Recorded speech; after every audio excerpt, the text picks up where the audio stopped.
Buenas. Patti me parece que ya le subió el formulario de solicitud de registro de especialidades farmacéuticas y la lista de verificación con todos los requisitos técnicos. No es que se lo tengan que saber de memoria ni mucho menos, pero está bueno para leerlo y para que lo conozcan. Y a su vez les vamos a subir la clase de Luciana Prini. ¿Se acuerdan? La muchacha que trabaja en farmacovigilancia en Uruguay.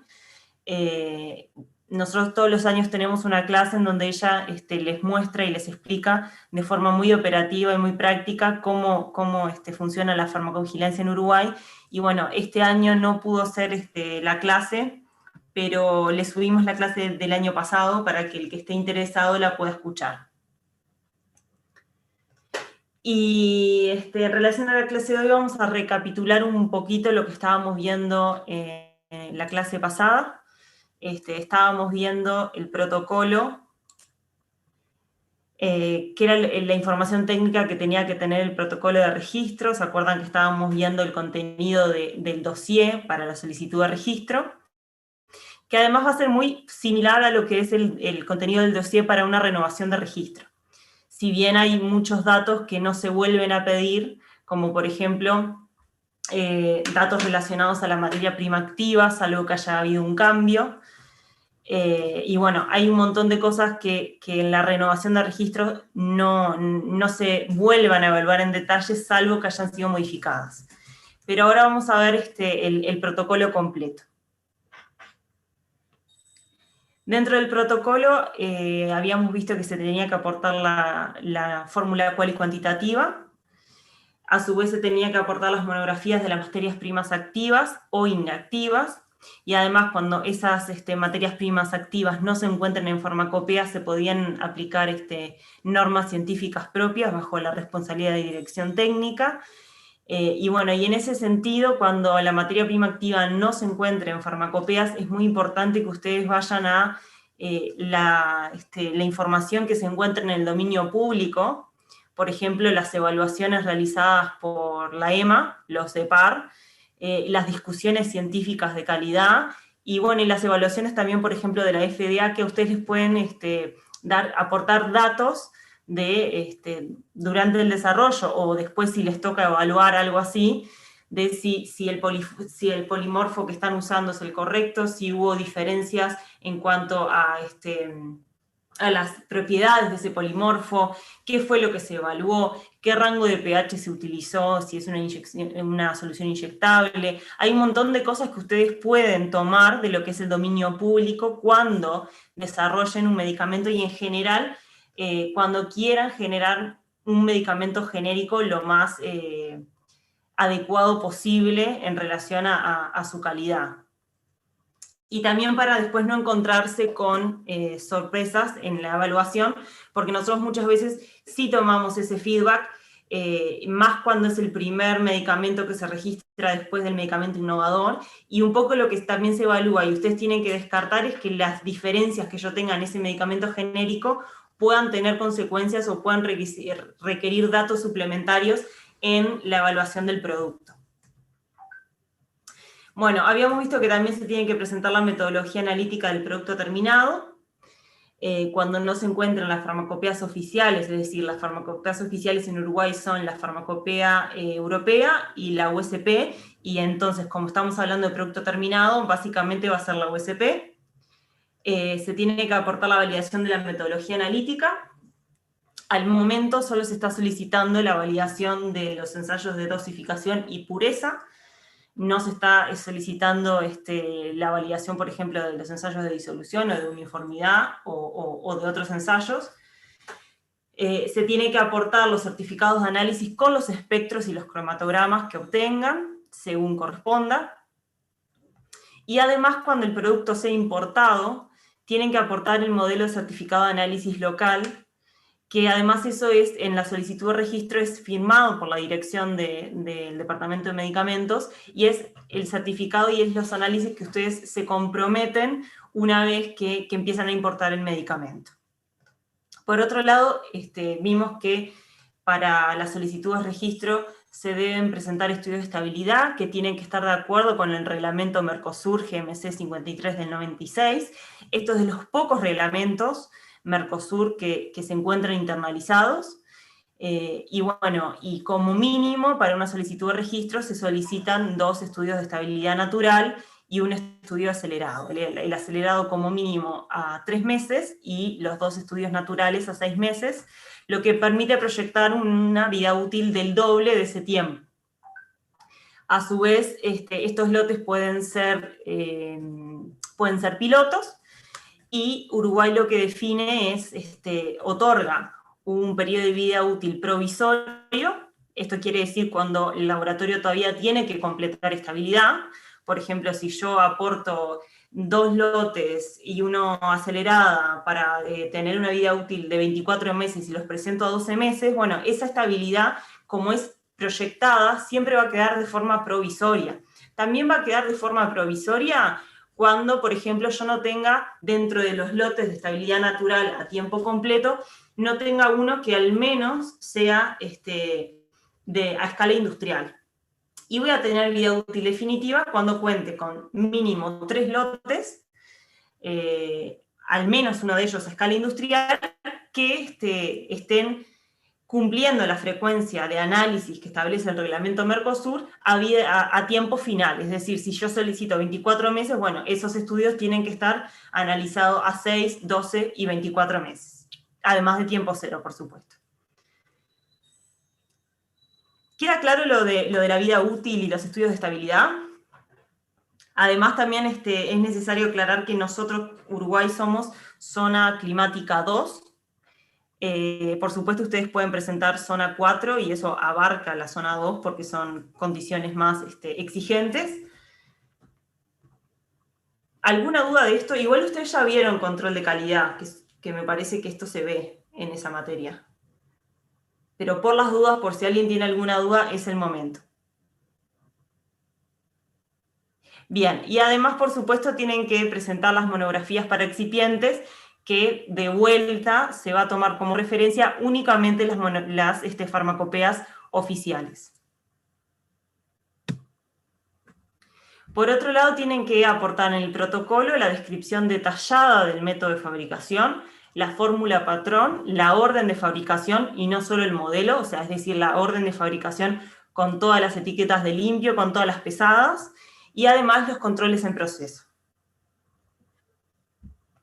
Por otro lado, deberán presentar las bases farmacológicas y en ese sentido tienen que presentar datos adecuados de actividad, potencia y toxicidad cuando el medicamento tenga un activo que se encuentra registrado o en trámite de registro en Uruguay, o sea, cuando cuente con un registro, cuando haya un similar en Uruguay, o que tenga una autorización de la FDA o de la Comunidad Económica Europea, es decir, o sea, de algún país integrante de EMA. Entonces, cuando estoy en esos casos en el que hay un similar o hay un similar en plaza registrado en Uruguay o un similar en FDA o en EMA, ahí lo único que voy a tener que presentar es la ficha técnica de ese medicamento y entonces voy a tener que respaldar esa actividad, potencia y toxicidad únicamente con la ficha técnica. Cuando yo tenga que registrar un medicamento que no se encuentra en FDA o en la EMA y a su vez no tiene un similar, bueno, ahí voy a tener que presentar estudios preclínicos, farmacodinámicos y biofarmacéuticos. Y por último, los estudios de equivalencia biofarmacéutica los voy a tener que presentar si quedan incluidos, si el activo está incluido en el anexo 3 del decreto 12 del 07 o de las ordenanzas y sus posteriores actualizaciones. Esto es porque Uruguay no tiene una ley que obligue a todos los medicamentos genéricos a demostrar la bioequivalencia farmacéutica. Esto lo vamos a ver como tema aparte. Primero van a tener una charla para los alumnos que en realidad no hicieron bioequivalencia, para que puedan entender un poquito más cuando sale de la normativa, pero ahora lo que les adelanto es que todos los medicamentos en Uruguay no tienen por qué, únicamente los activos que se encuentran en un listado, que es el anexo 3 tienen que demostrar la calidad biofarmacéutica, y el resto no. Y esa prioridad o esa exigencia se debe un poco al riesgo sanitario y a las posibilidades de una consecuencia de falta de eficacia o de toxicidad que tiene ese tipo de activo. En relación a la rotulación, obviamente la rotulación en Uruguay tiene que ser en idioma español y se tiene que presentar el proyecto de diseño en la solicitud de registro. A su vez, los requisitos específicos de rotulación todavía no están, no existe una guía. El decreto 18 del 20 establecía que se iba a redactar una ordenanza con los requisitos de rotulado y además una ordenanza especificando los tipos de modificaciones y una clasificación de modificaciones. Eso todavía no está vigente, pero supongo que va a salir próximamente porque además está definido en el decreto. Por otro lado, Uruguay tendría una guía de rotulado general, de acuerdo a lo que establece el decreto 18 del 20, pero además tiene reglamentación específica para ciertas situaciones. Una de esas situaciones es la estipulada en la ordenanza 956 del 18, que define requisitos de rotulado, por supuesto, para medicamentos que se usen en cirugía y anestesia en forma de ampollas, viales, jeringas, de hasta 100 mililitros. En esta ordenanza lo que se establece son ciertos requisitos, como el tamaño de impresión, o sea, para que la ampolla se pueda leer muy bien, los colores, se verifica la legibilidad, y hay un código de identificación mediante anillos de impresión y mediante qué color tiene que ser la etiqueta. Por otro lado, el nombre de la especialidad farmacéutica tiene que estar en caracteres bien visibles y que se destaquen del resto de la información.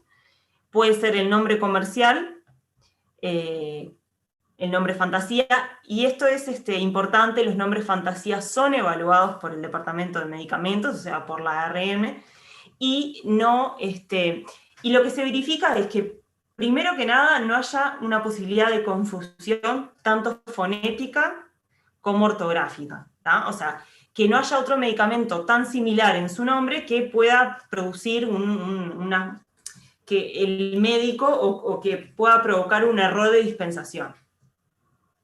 Por otro lado, si el nombre es el nombre genérico, tiene que ser seguido del nombre del establecimiento productor, o sea, del laboratorio, y ese tiene que estar en el mismo tipo y cuerpo de letra. Por otro lado, en términos generales, ustedes, y además como van a ser los responsables de asesorar a los laboratorios en este tema, ustedes tienen que tener claro que los nombres comerciales no solo son sujetos a evaluación por confusión fonética o ortográfica, sino que son sujetos a evaluación por motivos de interés sanitario. Entonces, por ejemplo, cuando ustedes, marketing o alguien más les sugiere un nombre para un medicamento, tienen que referirse a normativa internacional en cuanto a cuáles son las guías de recomendación y qué es lo que no se puede hacer en cuanto a nombres para especialidades farmacéuticas. Hay un montón de cosas que sí se permiten y las exigencias en general van a ser más exigentes o van a ser distintas si estoy hablando de un medicamento de venta libre o de un medicamento que requiere receta médica. O todavía más si es únicamente, o si es control médico recomendado o bajo receta médica, también puede haber diferencias. Es muy usual, por ejemplo, que ciertas palabras requieran de información complementaria. Por ejemplo, cuando ustedes ponen que, no sé, no quiero nombrar ningún medicamento en plaza, pero cuando se les adjunta al nombre comercial, al nombre fantasía, la palabra fast o rapid o rápida acción o algo así. Bueno, esa característica que yo pongo en el nombre tiene que ser sustentada por estudios de farmacocinéticos que avalen esa propiedad. O, por ejemplo, es muy común agregar forte. Bueno, el forte tiene que estar sustentado por un registro previo a ese registro que sea de una dosis inferior. O, por ejemplo, muchas veces se puede y se autoriza ciertas indicaciones terapéuticas como, por ejemplo, descongestivo, antitusivo, y esos calificativos siempre van a ser evaluados y bueno, y ustedes tienen que considerar realmente si ese nombre o no puede constituir un riesgo al paciente o si además lo ayuda, porque el nombre es un elemento informativo positivo de un medicamento, no tiene por qué ser negativo. Pero todo esto es importante porque muchas veces muchos directores técnicos lo que hacen es solicitan el registro de un medicamento, habiendo solicitado previamente, habiendo registrado la marca, y con ese registro de marca le dicen al Ministerio de Salud Pública, mirá, yo tengo el registro de la marca de este nombre, entonces vos me tenés que aceptar este nombre. Y eso no es así. El ministerio puede entender que ese nombre pone en riesgo al paciente y no autorizarlo de forma totalmente independiente de que ustedes hayan registrado esa marca. Entonces, eso hay que asesorar bien y hay que tenerlo claro cuando marketing o quien sea, o el gerente, les propone los nombres. Los nombres además también pueden ser consultados, y además ahora como el ministerio tiene en la página web los medicamentos registrados, ustedes también pueden hacer un chequeo, por lo menos también de activos, medicamentos con el mismo activo que no tengan nombres muy similares. Si mal no recuerdo, la página no les permite hacer un chequeo de similitud de nombre, pero sí por lo menos con el activo. Bueno, por otro lado tiene que quedar establecida la forma farmacéutica. En el rotulado primario es opcional, cuando se trate, por ejemplo, de comprimidos, y por supuesto en el secundario. Tiene que quedar establecida la preparación para la venta y contenido, o por ejemplo, los jarabes y cualquier elemento dosificador tiene que figurar en el envase secundario.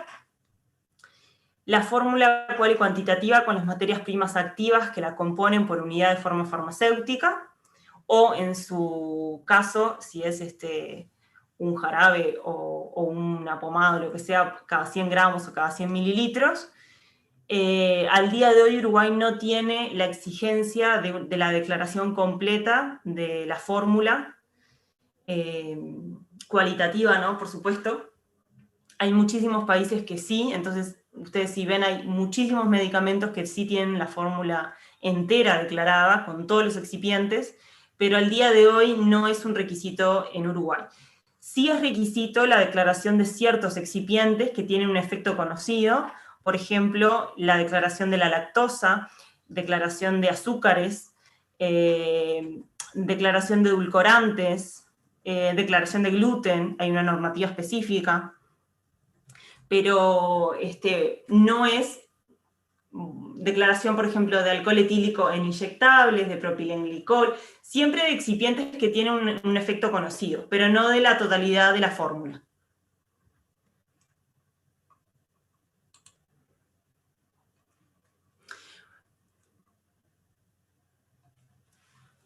Bueno, las instrucciones referentes a la vía de administración, al modo de empleo, las dosis terapéuticas, las dosis mínima y máxima efectivas. La dosis mínima y máxima efectivas son solo para los medicamentos de venta libre.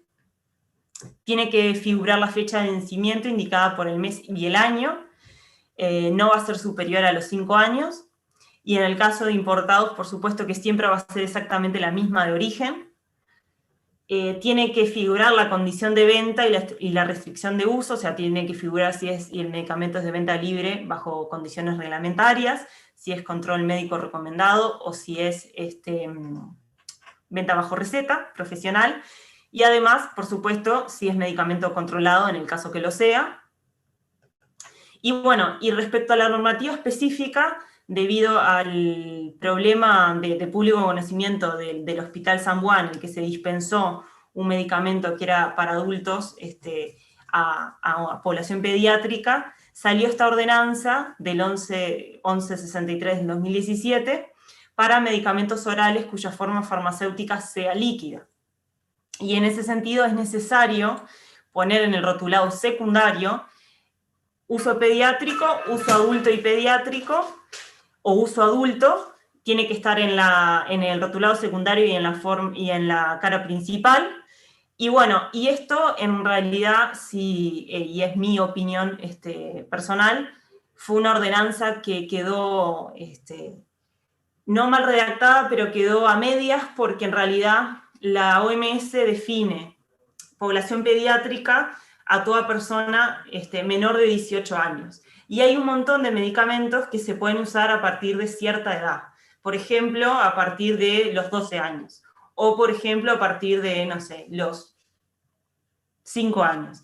Hay como ciertos requisitos y de acuerdo a las leyendas que obliga esta ordenanza, solo es posible poner uso pediátrico, uso adulto y pediátrico, uso adulto. Entonces, yo puedo estar poniendo un uso pediátrico o uso adulto y pediátrico cuando el medicamento en realidad solo puede ser administrado en mayores de 12 años. Muchos laboratorios, debido a esto, lo que hicieron fue especificar en el rotulado secundario uso adulto y pediátrico a partir de cierta edad. Entonces, uso adulto y pediátrico a partir de 4 años, a partir de 12 años o a partir de X edad, porque si no queda muy amplio. Y es, ustedes piensen, el paciente que va a recibir esto, si yo en realidad tengo la duda de si lo puedo usar en un niño o no, y el rotulado ya me pone de forma destacada y en la cara frontal uso adulto y pediátrico, capaz que yo no voy a leer el prospecto para ver a partir de qué edad es. Entonces, por eso es que quedó como con falta de información en ese sentido, porque todo menor de 18 años para la OMS es población pediátrica. Pero la ordenanza esa dice que se va a guiar por la OMS para definir qué es pediátrico y qué no, o no dice nada directamente. No dice nada, lo que pasa es que en realidad esto salió así redactado como estaba, porque fue algo muy rápido y fue algo que se quiso dar una respuesta muy rápida, porque además este caso tuvo un montón de repercusión.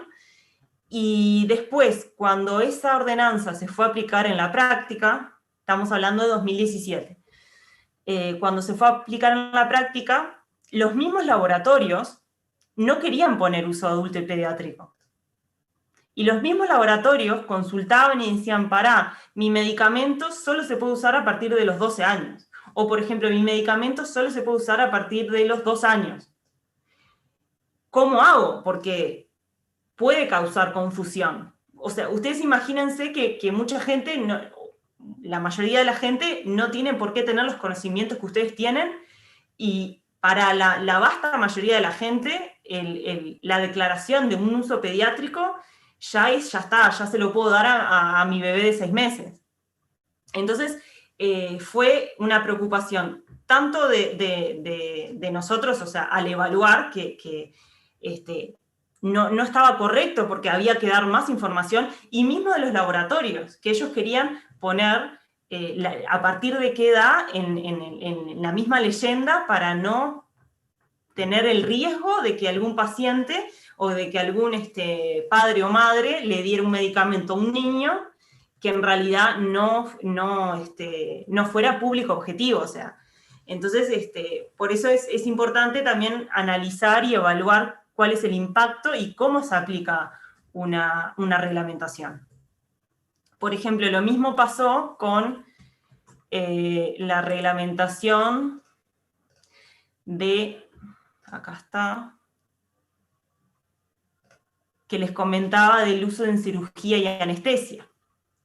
Esta reglamentación, estos colores de impresión de los anillos, no es universal.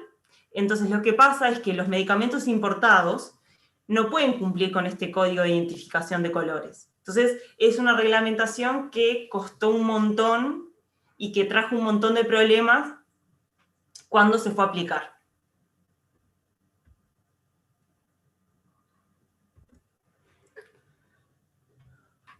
Bueno, por otro lado, tiene que quedar establecida la denominación del establecimiento productor y del representante, con indicación del país donde es fabricado. Tiene que decir, por ejemplo, industria alemana, industria uruguaya.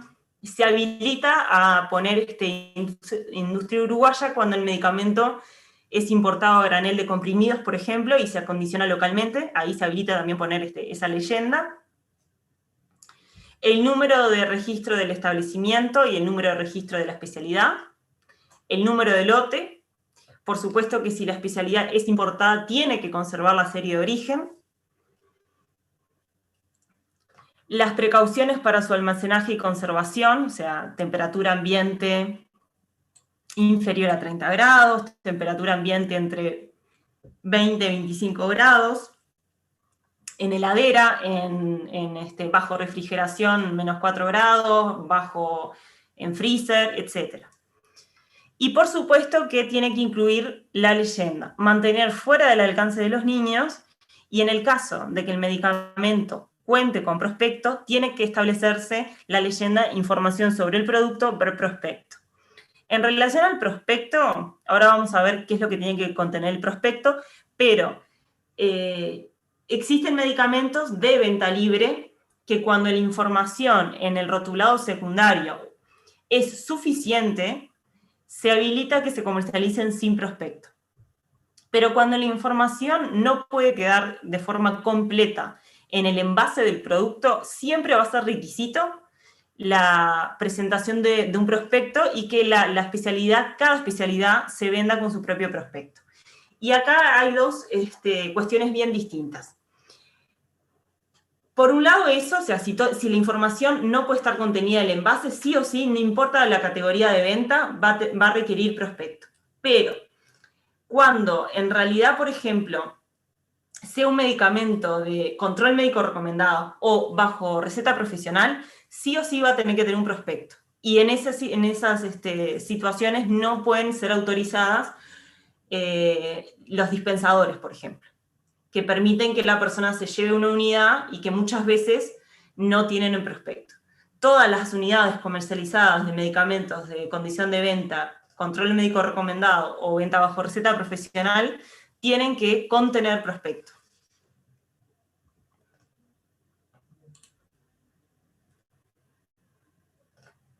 Bueno, y el prospecto debería contener los siguientes ítems: el nombre del medicamento, la composición, tener cuidado con incluir todas las materias primas inactivas que tengan un efecto conocido, las indicaciones terapéuticas.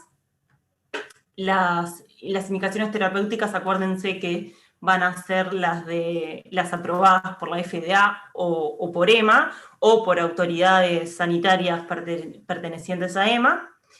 Las propiedades farmacológicas, farmacodinámica y farmacocinética, la posología y la forma de administración, las advertencias y las precauciones de empleo, las contraindicaciones, los efectos adversos, las interacciones con otros medicamentos y otras formas de interacción, el ítem embarazo y lactancia, efectos sobre la capacidad para conducir y utilizar máquinas y sobredosificación.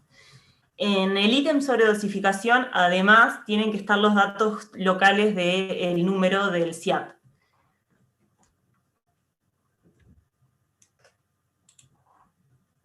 Y bueno, y acá se termina un poco lo que es el ciclo regulatorio del medicamento. Acuérdense que primero solicitamos el registro, ese registro se evalúa, después vamos a la aprobación, en donde se emite un certificado con todas las características y donde queda establecida todo lo que se evalúa en esa solicitud, que no puede ser cambiada antes del lanzamiento. Cuando se lanza el producto al mercado, tenemos un año para lanzar, ¿se acuerdan? Sin pagar multa, 1 año y medio en realidad, porque era 1 año más 6 meses de prórroga.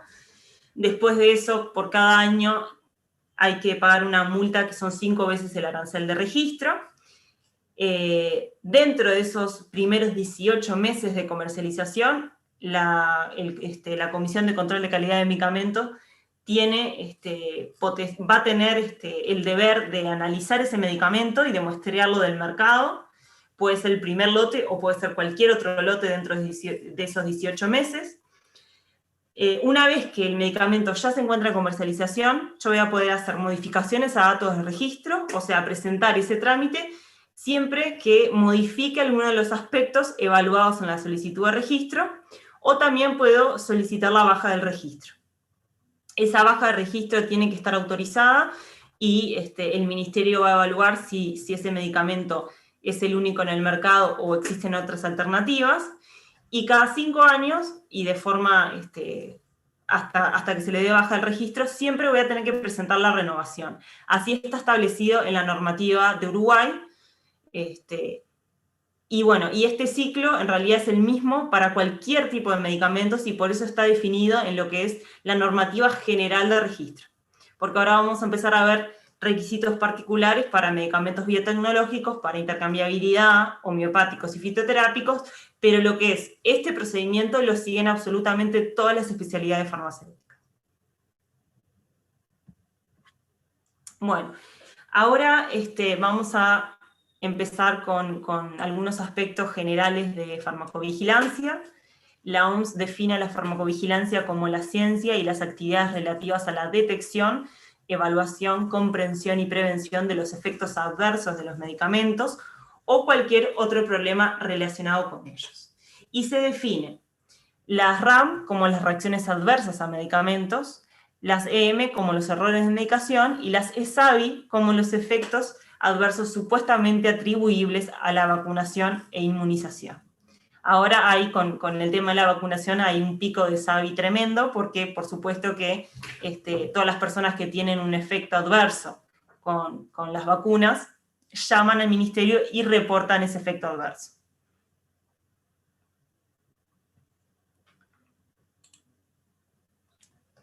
Bueno, la farmacovigilancia en Uruguay se empezó a gestar recién en el 2014 a través de la ordenanza 798, que lo que hace es crear el Sistema Nacional de Farmacovigilancia, que tiene una estructura. Por un lado está la unidad de farmacovigilancia, que está en el Departamento de Medicamentos del Ministerio de Salud Pública, es parte del departamento, entonces es parte de la ARM.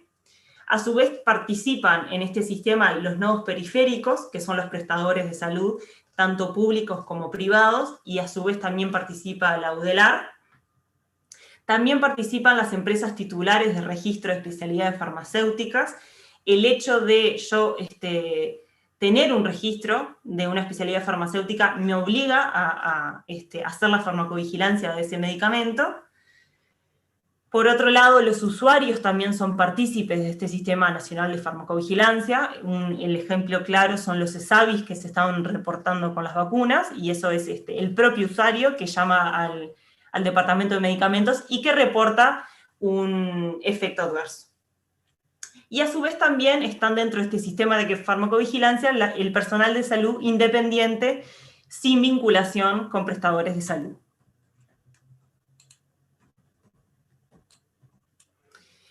Por otro lado, Uruguay es miembro del Programa Internacional de la OMS, que es el centro coordinador a nivel mundial, que se encuentra en Uppsala, y este centro coordinador lo que hace es recibir la notificación internacional, tanto de la RAM como la CM, como los ESAVI, de todo el mundo. Por otro lado, se deben notificar dentro de las 24 horas cualquier evento mortal que pueda implicar un riesgo que involucre a un gran número de personas. Dentro de las 48 horas, los RAM y ESAVI graves, ya referidos en la literatura y que no impliquen un riesgo poblacional mayor. Entonces, esta distinción en plazos es bastante importante cuando ustedes sean directores técnicos o cuando estén a cargo de la farmacovigilancia. Una cosa es cuando yo tengo un efecto adverso grave, pero que ya está referido en la literatura, o sea, ya hay bibliografía que me indica que ese efecto adverso ha ocurrido. Bibliografía, entendamos, la ficha técnica en países de referencia. O sea, cuando yo voy a los efectos adversos que se clasifican de acuerdo a la frecuencia, en frecuencia desconocida, frecuencia rara, frecuencia baja, frecuencia alta, en relación a esa clasificación en relación a la incidencia que tiene en la población ese tipo de efecto adverso. Bueno, si yo voy a la ficha técnica en la parte de reacciones adversas y ese efecto adverso ya está reportado, por más que sea grave, bueno, ahí yo voy a tener 48 horas para reportar esa ramo, ese SABI. Cuando yo detecto un evento mortal o un efecto adverso grave que no está referido en ninguna ficha técnica y no está referido en la bibliografía, que además tampoco voy a, como no está referido, yo no voy a tener la información de qué frecuencia o qué incidencia va a tener ese efecto adverso. Entonces, eso es una gran señal de alarma para reportar ese evento adverso dentro de las 24 horas. Y bueno, y tengo un plazo máximo de 15 días hábiles para todos los demás casos que no cumplan los criterios anteriores, ¿sí? O sea, muchas veces la farmacovigilancia lo que ayuda es a afinar la incidencia de muchos efectos adversos que al principio empezaron a ser raros y después se recaba más información y se descubre que son de frecuencia alta o que la incidencia es mucho mayor de lo que en un momento se creyó y se estudió. Entonces, bueno, para ese tipo de efectos adversos que lo que hacen es recabar información que de alguna forma ya se sabe y ya se tiene muchos datos, tenemos 15 días. Las vías de comunicación son por mail, por teléfono o en persona. Y bueno, y además hay un celular que yo ahora no les puse, pero si quieren también se los puedo pasar, que es de farmacovigilancia del Departamento de Medicamentos y que es básicamente para eso, reportar efectos que sean graves.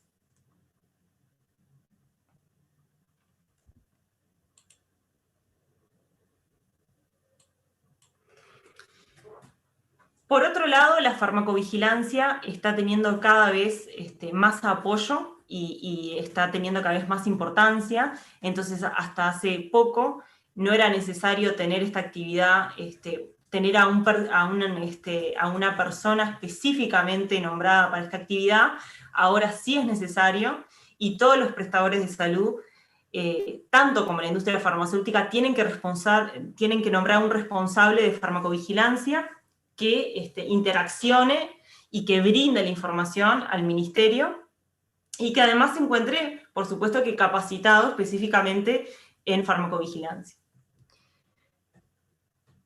En Uruguay, cuando surgió el Sistema Nacional de Farmacovigilancia y cuando surge este tema en la Ordenanza 798 del 2014, se definieron dos tipos de farmacovigilancia. Por un lado teníamos el sistema de farmacovigilancia pasiva o espontánea, es un sistema de notificación voluntario, es un sistema en el que todos los actores implicados en el sistema de farmacovigilancia tienen la potestad de forma espontánea y no estando obligado, reportar un efecto adverso. Y por otro lado estaba el sistema de farmacovigilancia activa o intensiva. Este sistema de farmacovigilancia era utilizado para los medicamentos en los que el beneficio justificaba el riesgo, aunque ya se sabía que podían aparecer reacciones adversas graves. Por ejemplo, la talidomida, por su potencial teratogénico, está dentro de este sistema de farmacovigilancia activa, está muy monitoreado, pero sigue con su autorización de registro vigente porque la relación riesgo-beneficio sigue siendo positiva, por más de que ya se encuentran totalmente reportados de que tiene efectos adversos muy graves en, por ejemplo, embarazadas. Entonces, por un lado es la notificación espontánea y por otro lado es un sistema de farmacovigilancia que es muy restrictivo.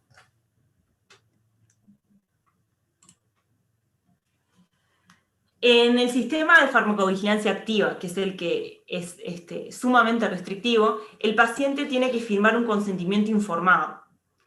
Y además se compromete a informar cualquier sospecha de reacción adversa. El consentimiento informado lo que dice es todos los riesgos que es expuesto el paciente, por ejemplo, en el caso de la talidomida y por su capacidad teratogénica, bueno, al paciente se le explica que en caso de quedar embarazada tomando esa medicación, todos los riesgos que puede tener, y además el paciente firma que tiene que reportar cualquier reacción adversa, y a su vez también el médico tiene que firmar una declaración jurada y un consentimiento informado, y además se obliga a informar al paciente y a explicarle todos los riesgos que asume. Y en este sentido, en esta primera ordenanza, se habían incorporado la talidomida, la lenalidomida, la clozapina y la isotretinoína. Ahora hay algunos más en la farmacovigilancia activa. Si mal no recuerdo, son 9 activos.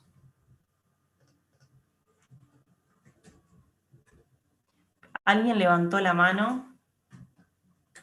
Sí, profesora. Buenas noches. Una consulta. Esa medicación acá en Uruguay para uso, ¿tendría que ser solo uso adulto o adolescentes también? No, no hay requisito de edad. Lo que sí hay requisito, por ejemplo, si es un consentimiento informado del paciente, bueno, en el caso de que sea menor, lo tendrá que firmar el adulto responsable. Pero en el caso de que la medicación sea necesaria, no existe un requisito de mayoría de edad. Sí. Y otra consulta. En el caso de la isotretinoína, hay ¿cómo puedo decirte? Un relatorio distinto para hombres y mujeres. Te digo porque en Brasil tenemos como un rosado que sería usado por las mujeres y otro para el hombre, porque son distintos lo que habla para la mujer y que lo habla para el hombre.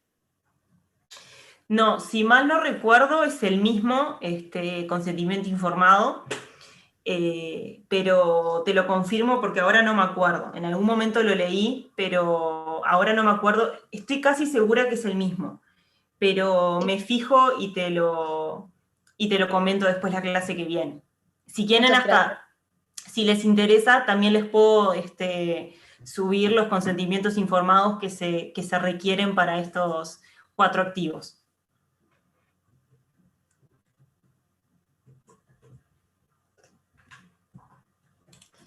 Denme un segundito que bicho el chat.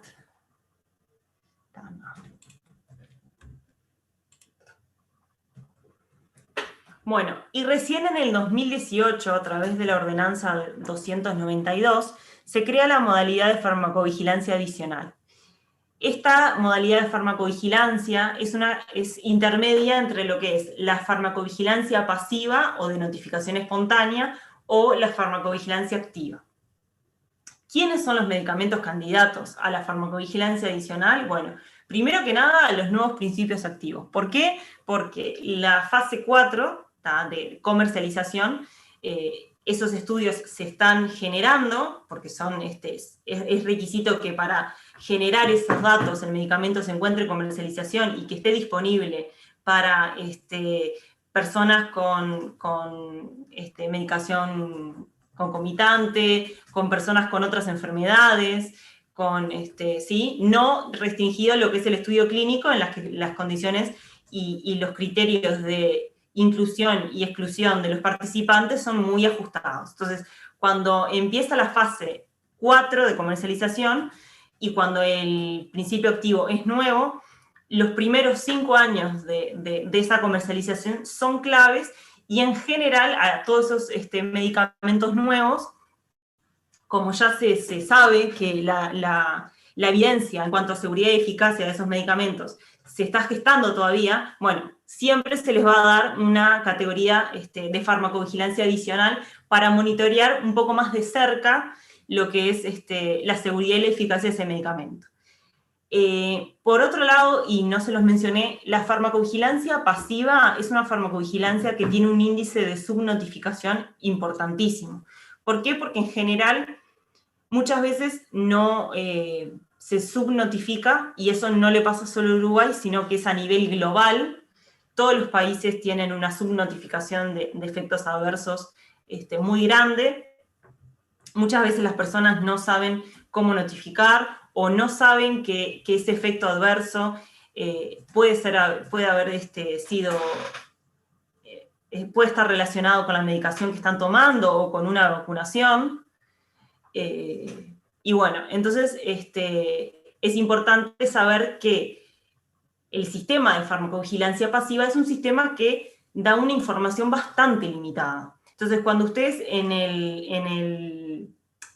sean directores técnicos y hayan preocupaciones o hayan advertencias, o la autoridad sanitaria les pida información respecto a su medicamento, ya sea porque es una asociación que no se encuentra registrada en países de referencia, o porque esa dosis o esa posología no está respaldada también por agencias de referencia, bueno, sepan que la justificación de que en 10 años no hubieron notificaciones graves de toxicidad o falta de eficacia dentro de un sistema de farmacovigilancia pasiva, no brinda mucha información, como así puede brindar más información un medicamento que esté comprendido dentro de la categoría de farmacovigilancia activa o de farmacovigilancia adicional. Bueno, además de los nuevos principios activos, y específicamente los primeros 5 años de comercialización, también van a estar dentro de la categoría de farmacovigilancia adicional los medicamentos biotecnológicos, y además también se van a considerar candidatos los medicamentos a los cuales se les solicite datos relativos a la post-autorización que tengan triángulo negro en EMA. Después vamos a ver que nosotros en Uruguay exigimos un triángulo amarillo con borde negro, y en EMA el triángulo es negro. Y bueno, y esos son medicamentos que se autorizaron, pero que su relación riesgo-beneficio es dinámica y que se tiene que monitorizar de cerca. Entonces, en este caso, Uruguay lo que va a hacer es una medida reflejo y va a decidir si le otorga esa misma categoría de farmacovigilancia o no.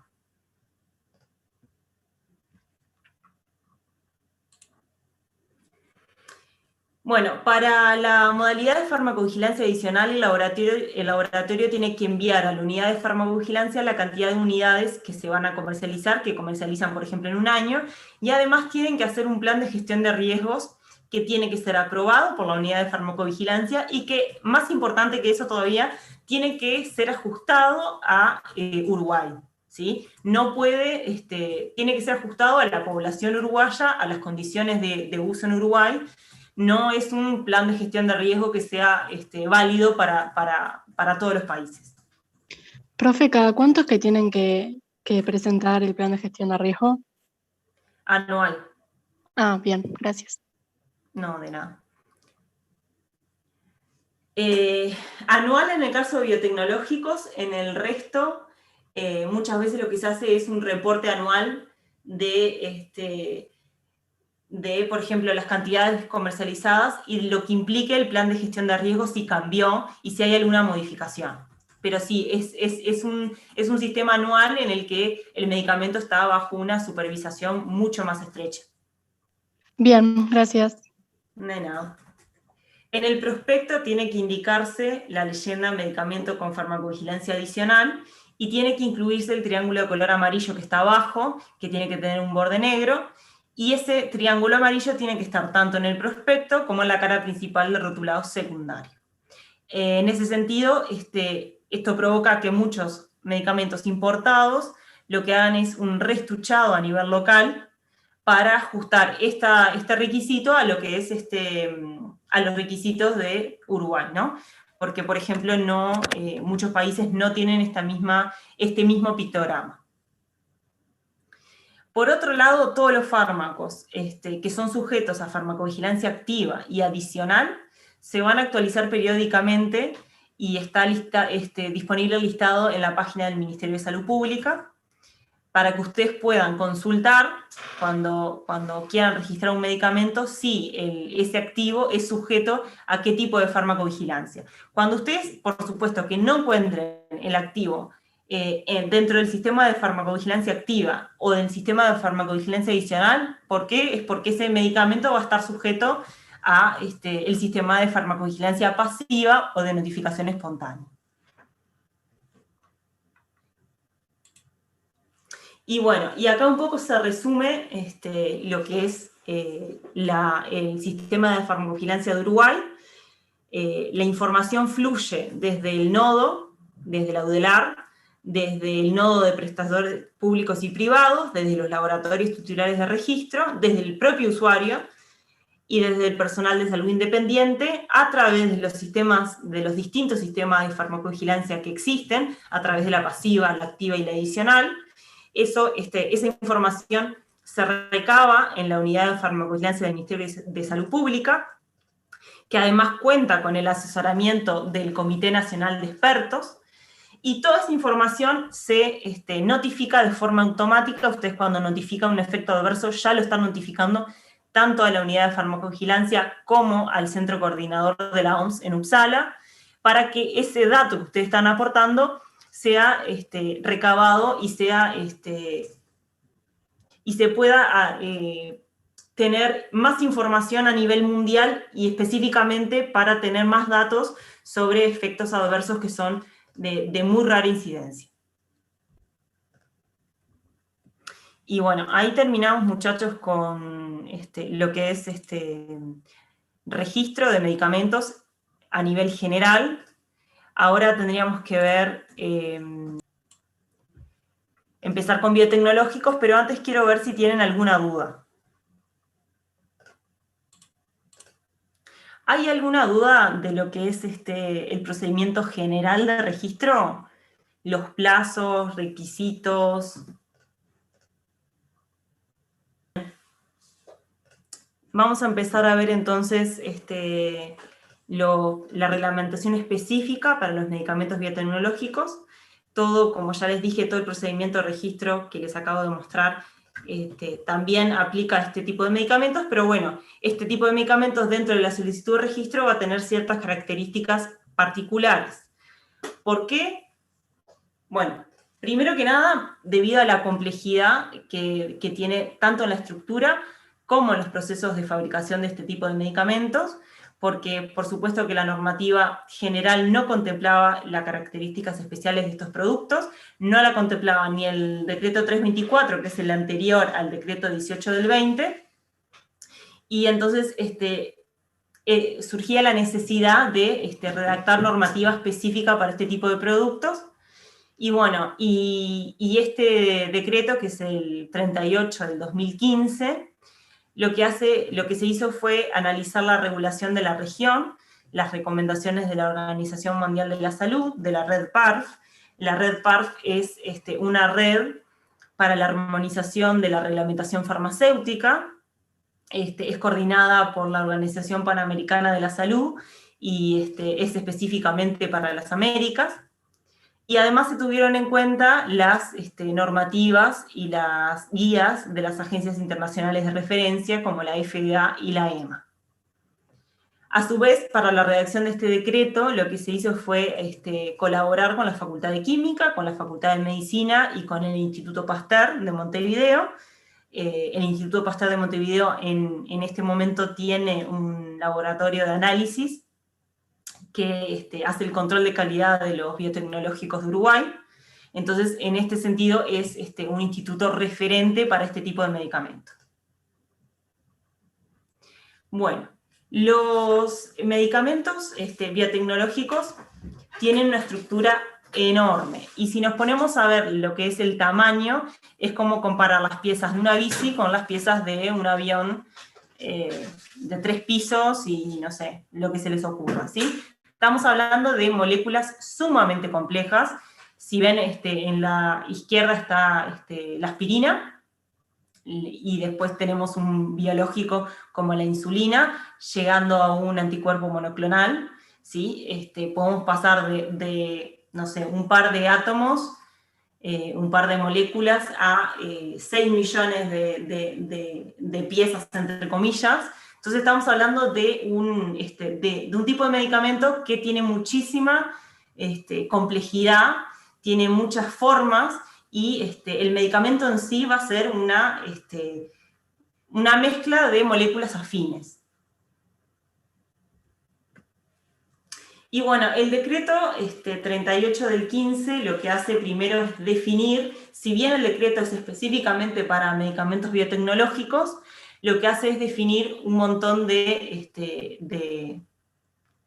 redundantemente, definiciones, pero que en realidad, por ejemplo, define lo que es un medicamento biológico, que no está comprendido dentro de lo que es esta normativa, o por ejemplo también lo que hace es definir los hemoderivados que tampoco están comprendidos dentro de esta normativa, pero lo que hace un poco, ¿se acuerdan que cuando vimos la ley 15.443 del 1983, lo que se hacía era tener una definición que, por ejemplo, abarcaba los medicamentos biológicos en general, y esa definición estaba un poco obsoleta porque en su momento no existían este tipo de medicamentos y probablemente ni siquiera se pensara en la posibilidad de la existencia de este tipo de medicamentos.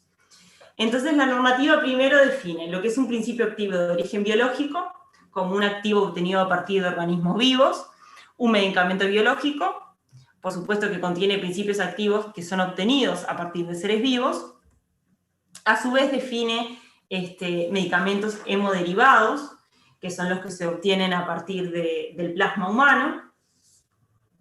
Por otro lado, define los medicamentos con activos obtenidos de fluidos o de tejidos de origen animal, que no incluye los hemoderivados. Y por último, y lo que nos compete en la clase de hoy, son los medicamentos biotecnológicos, y los define como los activos que se obtienen a partir de cultivo celular, de microorganismos o células vivas mediante tecnología de ADN recombinante o técnicas de hibridomas. Y define que los biotecnológicos pueden ser de distintos tipos. Por un lado pueden ser proteínas obtenidas por tecnología de ADN recombinante o anticuerpos monoclonales o otros biotecnológicos. Las proteínas obtenidas por tecnología de ADN recombinante son aquellas en las que la manipulación genética de ese ADN hace que se exprese cierta proteína y esa proteína es denominada proteína recombinante. Y por ejemplo, en el caso de los anticuerpos monoclonales, bueno, pueden ser inmunoglobulinas o fragmentos de esas inmunoglobulinas con una especificidad que está definida porque va a derivar de un mismo clon u organismo. Son en realidad producidas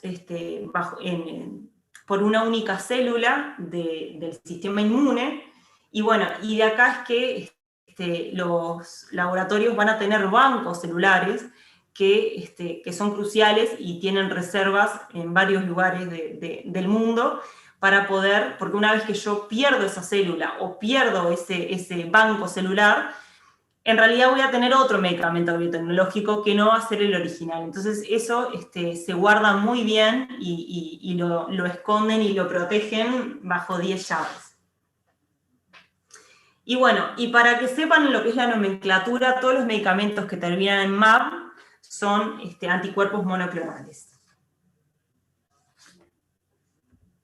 También se definen los que son las vacunas, como preparaciones con sustancias antigénicas capaces de inducir una inmunidad activa específica contra un agente infeccioso, los sueros hiperinmunes, que son productos con inmunoglobulinas heterólogas, enteras o fragmentadas, obtenidas a partir del plasma de animales hiperinmunizados con sustancias tóxicas, y los probióticos como medicamentos que contienen microorganismos vivos, atenuados o muertos, exceptuando las vacunas. Y bueno, por eso yo les digo que esta reglamentación, si bien se trata de medicamentos biotecnológicos, van a encontrar un montón de definiciones que por el avance de lo que es la normativa y por el avance de lo que es el estado de la ciencia, se requirieron poner en esta normativa para que la persona que lee se dé cuenta específicamente de qué tipo de medicamento estamos hablando cuando hablamos de medicamentos biotecnológicos y cuáles quedan por fuera.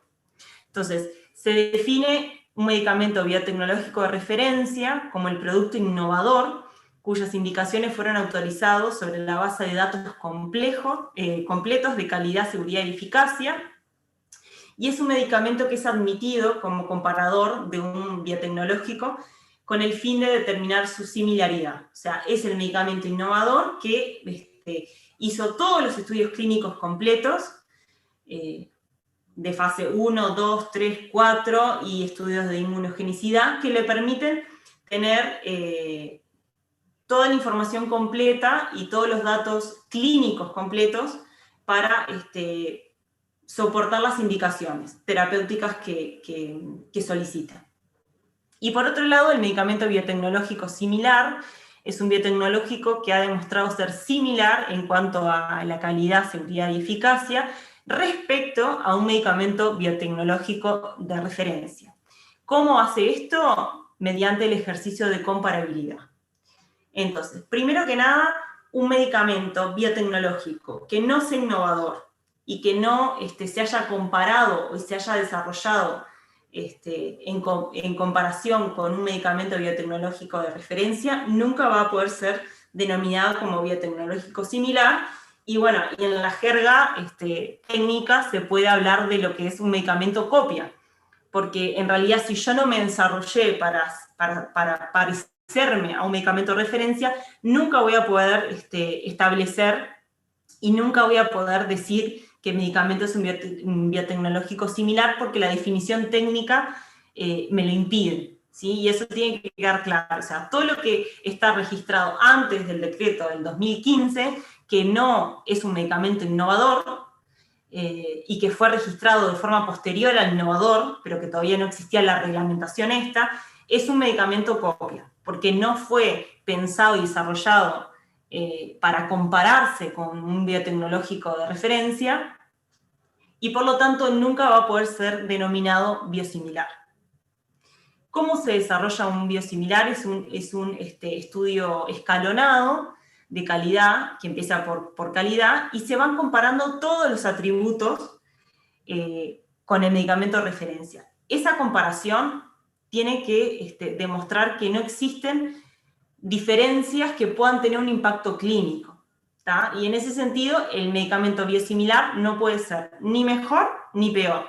Tiene que ser lo más parecido posible, y además yo tengo que demostrar que esas diferencias que detecto en la calidad no tienen un impacto en las indicaciones, y no tienen un impacto en el uso del medicamento que origine un medicamento lo suficientemente distinto para que se requieran datos completos, datos clínicos completos. Por otro lado, en el registro de un biotecnológico se pueden reconocer las indicaciones que han sido aprobadas mediante estudios clínicos por la EMA, Health Canada, FDA y las autoridades de la región acreditadas por OPS-OMS. Acuérdense que esto es uno de los motivos con los y de los mecanismos de reliance que usa Uruguay, que se basan específicamente en las indicaciones terapéuticas y no del registro en su totalidad. ¿Qué quiere decir esto? Que todo el resto de los aspectos tienen que ser evaluados por el Departamento de Medicamentos del Ministerio de Salud Pública. Y lo único que se va a reconocer son los estudios clínicos que fueron evaluados por estas agencias. Bueno, ¿cómo se puede registrar un biotecnológico? Por protocolo completo, en el caso que sea un medicamento biotecnológico innovador, o por comparabilidad con un medicamento biotecnológico de referencia. Cuando yo registro un medicamento biotecnológico por protocolo completo, voy a tener que aportar información general y administrativa, información sobre los principios activos, y en ese sentido voy a tener que hacer una caracterización completa del principio activo, demostrar la estructura primaria, la estructura secundaria, la terciaria, la cuaternaria, las modificaciones posttraduccionales, la actividad biológica, la actividad y las propiedades inmunoquímicas. Voy a tener que describir los vectores de expresión, voy a tener que describir los bancos celulares, la validación del proceso, además de toda la información que ya vimos en el protocolo para todo lo que es medicamentos a nivel general, que eran los medicamentos de síntesis. Entonces, además de toda esa información que ya vimos, todo lo que les acabo de decir que es específicamente para este tipo de medicamento. A su vez voy a tener que aportar información sobre la especialidad farmacéutica, la farmacotecnia, la fórmula, las especificaciones, los excipientes, el envase, la validación de la cadena de transporte. Y cuando es un medicamento innovador, voy a tener que presentar la información completa preclínica, los estudios farmacodinámicos, farmacocinéticos y de toxicidad. voy a tener que presentar la información completa, clínica, tanto las fases 1, la 2, la 3, la 4 y los estudios de inmunogenicidad, y a su vez voy a tener que presentar datos relativos a la farmacovigilancia y a la gestión de riesgos, que muy probablemente sea un sistema de farmacovigilancia adicional por el tipo de producto. Y cuando yo registro un medicamento biotecnológico por comparabilidad, voy a tener que presentar los mismos ítems, ¿sí? 1, 2, 3 y 6, que son la información general y administrativa, la información sobre el activo y la especialidad farmacéutica. La caracterización va a tener que ser igual de completa que para lo que es el medicamento biotecnológico de referencia. Pero a su vez voy a tener que demostrar a través del ejercicio de comparabilidad la similitud de ese medicamento con la referencia. Y para eso voy a tener que aportar un protocolo de comparabilidad de calidad, ¿sí? En donde yo caracterice varios lotes representativos del medicamento de referencia, mínimo van a ser 3, y el diseño también de un proceso de fabricación que produzca un medicamento biosimilar de características similares. ¿Cómo se hace esto? Se hace a través de ingeniería reversa. Entonces, yo agarro el medicamento de referencia, lo estudio y trato de diseñar un producto que me dé, un proceso de fabricación que me dé las mismas características del medicamento de referencia. Esto es dificilísimo y siempre, porque siempre van a haber diferencias, nunca voy a poder fabricar un medicamento exactamente igual. ¿Por qué? Porque el diseño del proceso de fabricación y el proceso de fabricación en sí es propiedad del medicamento innovador y el producto en este tipo de medicamentos es consecuencia de ese proceso de fabricación. Es consecuencia del banco celular, es consecuencia de las condiciones de temperatura, de los tiempos. Entonces, nunca voy a poder reproducir de forma exacta el medicamento biotecnológico de referencia, pero sí voy a tener que hacer un proceso de ingeniería reversa para desarrollar un proceso de fabricación que me dé características muy similares. Y a su vez, esas diferencias van a tener que estar estudiadas y se va a tener que evaluar el impacto clínico que tiene. Y en función de cuántas diferencias vaya detectando y vaya investigando, es que yo voy a tener que empezar a aportar información cada vez más en lo que es la pirámide, cada vez más clínica, por decirlo de alguna forma. Entonces, primero voy a tener que empezar por hacer una comparación preclínica, ¿tá? Y voy a empezar por estudios in vitro.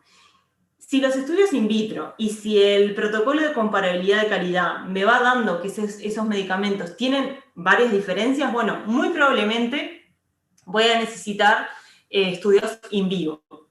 Y si en esos estudios in vitro y en esos estudios in vivo yo detecto más diferencias o detecto aspectos que tienen que ser evaluados en profundidad, bueno, ahí voy a tener que llegar a hacer una comparabilidad clínica, ¿tá? En lo que es Uruguay, la normativa establece que la autoridad sanitaria definirá la necesidad de realizar ensayos clínicos.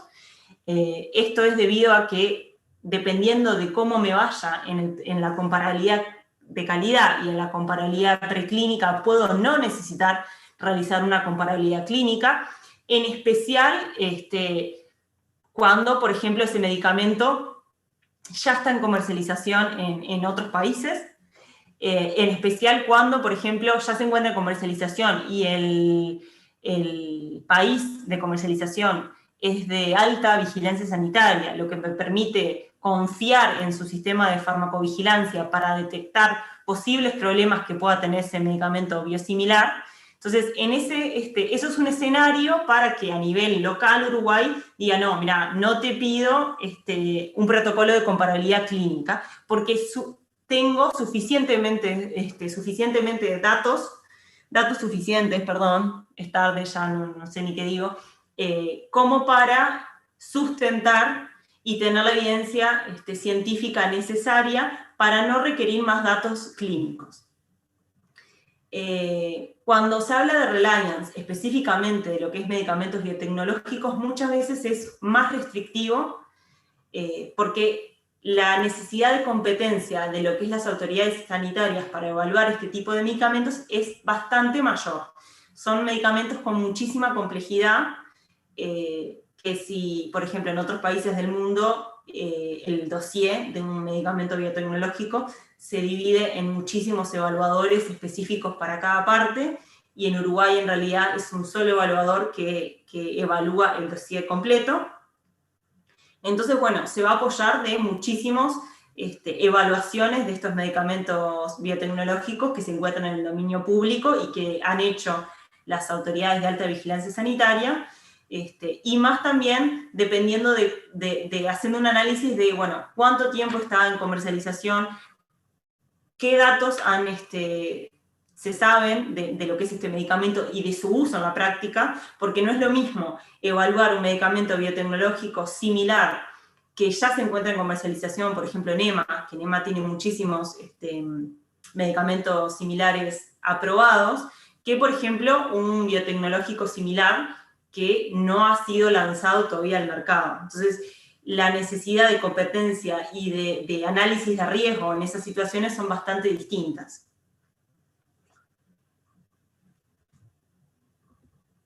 Y bueno, y acá un poco es el resumen de los que les comentaba antes.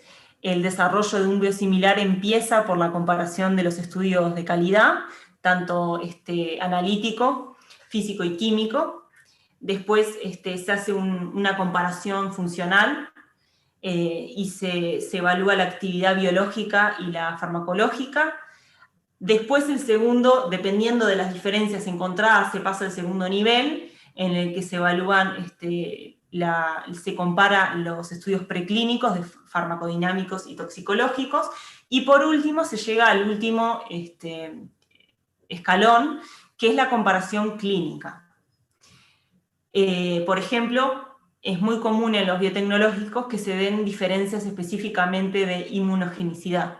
O sea, que el medicamento innovador no tenga problemas en cuanto a la inmunogenicidad, pero el medicamento biosimilar tenga mayores reacciones de inmunogenicidad. Entonces, bueno, son un montón de datos que dependiendo de cómo vaya mi comparación, voy a tener que ir aportando, desarrollando y sustentando a la autoridad sanitaria en la que yo pretenda registrar el medicamento.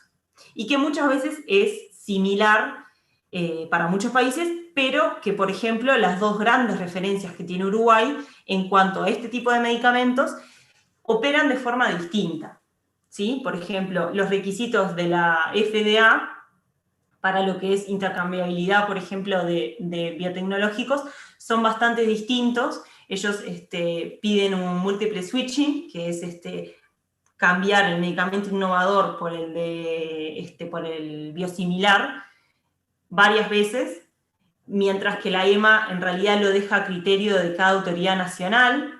Entonces, es muy importante que quede establecido que si bien para los medicamentos de síntesis ya se sabe todo, para este tipo de medicamento está todavía en desarrollo un montón de guías y no hay armonización ni siquiera entre países ICH en relación a aspectos de intercambiabilidad, aspectos de nombre, o por ejemplo a la extrapolación de indicaciones.